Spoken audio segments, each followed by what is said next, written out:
नमस्कार दोस्तों, मैं हूं हिमालय सिंह और आप देख रहे हैं भोजपुरी पब्लिक न्यूज़। और आज के इस वीडियो में हम बात करने वाले हैं प्रदीप पांडे चिंटू की आने वाली फिल्म विवाह 2 के बारे में। इस फिल्म में स्टार कास्ट में है प्रदीप पांडे चिंटू।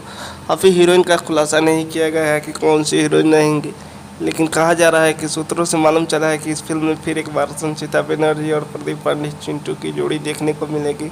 और इस फिल्म को डायरेक्ट किया है मंजुल ठाकुर और इस फिल्म को प्रोड्यूस करेंगे प्रशांत निशांत उज्ज्वल।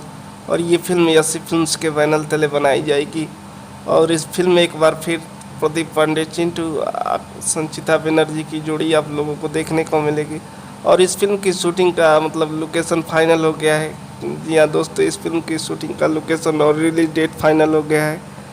जी हाँ, इस फिल्म को बनारस और लखनऊ के खूबसूरत लोकेशनों पे किया जाएगा। और इस फिल्म की शूटिंग नवंबर से की जाएगी, यानी कि इसी साल के नवंबर से, यानी कि 2020 के नवंबर से की जाएगी। तो आप लोगों को विवाह 2 का न्यूज़ कैसा लगा कमेंट करके बताइए। और इस फिल्म के लिए कितना इंतज़ार कर रहे हैं वो भी कमेंट करके बताइए। और हमारे चैनल भोजपुरी पब्लिक न्यूज़ पे नए हैं तो चैनल को सब्सक्राइब करके घंटी का बटन दबाइए।